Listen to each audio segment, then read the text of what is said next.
This is the story of the greatest war of world history.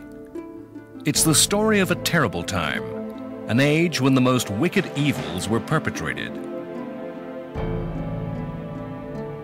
74 million were to die, 5.5 million Germans, 21 million Chinese, 21 million Russians, 6 million Jews, and 3.5 million Japanese.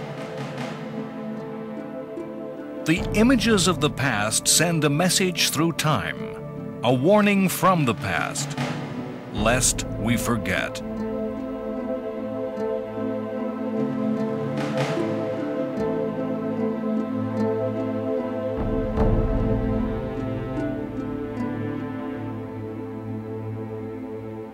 March 1933. A new Chancellor of Germany is elected. He does not seize power with conspiracy. He uses no violence. He is made Chancellor according to the laws of German democracy. A democracy he has openly and truthfully promised to destroy. He promises openly and truthfully to end the unfinished business of World War I, with blood if need be. He is Adolf Hitler. World War II was unfinished business. Without knowledge of the great European War of 1914 to 1918, we cannot comprehend the war that convulsed the world from 39 to 45. Even the fighting that tore across the remotest Pacific islands and the densest Asian jungle cannot be understood. The leaders of the world in 1939 were men shaped by the First World War. Hitler had seen the war at first hand as an infantryman in the trenches of the Western Front. And there were older men who had seen a generation of the young lost, consumed by an industrial war machine. When these men took part in the post-war cult of the war dead, laying wreaths at monuments across the continent, they felt the presence of millions of souls standing behind them. To understand how and why war returned to Europe in 1939 is to understand how and why war came to Europe in 1914 and how and why that conflict ended.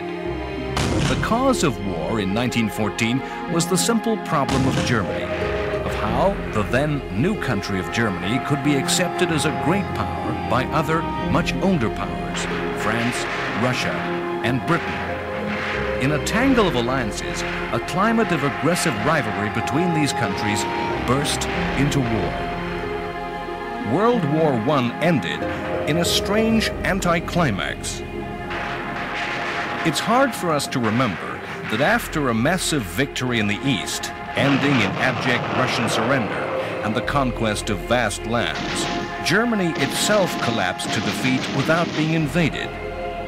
Many Germans believed that their armies had been stabbed in the back, betrayed, not defeated at all. The fighting stopped suddenly in 1918 with the armistice. Armistice is a word that means truce, a temporary halt to fighting. The First World War was supposedly ended by the Versailles Conference and Treaty.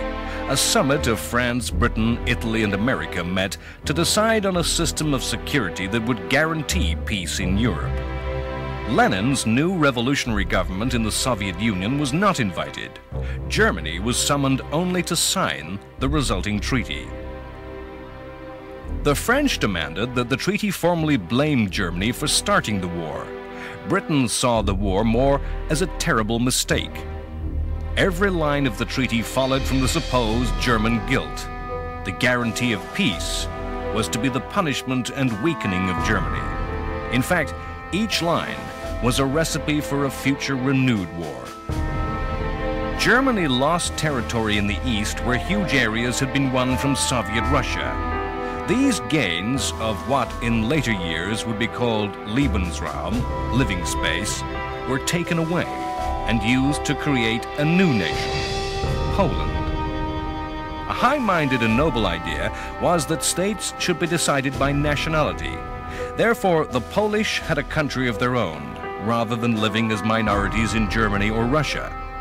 But in drawing the new map of Europe, the principle of nationality was forgotten at Germany's expense. The new Poland was given access to the sea, and in the